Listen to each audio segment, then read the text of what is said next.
ស្វាគមន៍មកកាន់ការឲ្យតម្រុយឆ្នោតយួនលេខល្អច្បាស់របស់ Channel Team ឆ្នោតថ្ងៃនេះ Admin មានលេខល្អសម្រាប់ចែកជូនដល់ពុកម៉ែបងប្អូនយកទៅផ្សងសំណាងសម្រាប់ឆ្នោតយួនថ្ងៃទី25ខែមីនាឆ្នាំ2026មុននឹងឈានដល់ការឲ្យតម្រុយឆ្នោតនាងខ្ញុំសូមចិត្តពុកម៉ែបងប្អូនមេត្តាជួយ Like Subscribe Comment និងដាក់សញ្ញាកណ្ដឹងឲ្យ Admin ម្នាក់មួយផងដើម្បីជាការលើកទឹកចិត្តក៏ដូចជាដើម្បីតាមដានវីដេអូតម្រុយឆ្នោតថ្មីៗផងដែរ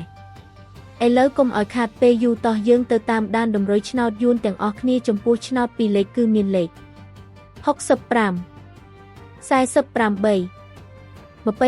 27និង72សម្រាប់ ABCD ចំពោះឆ្នោត3លេខគឺមានលេខ428គុណ191គុណនិង485គុណ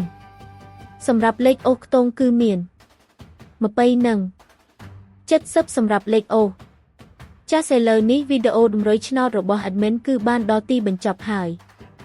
នាងខ្ញុំសូមជូនពរពុកម៉ែបងប្អូនដែលបានយកតម្រុយឆ្នោត Admin យកទៅផ្សងសំណាងជូនពរឲ្យហេងៗគ្រប់គ្នាចាក់ត្រូវគ្រប់គ្នាជម្រាបលាជួបគ្នាថ្ងៃស្អែកបន្តទៀត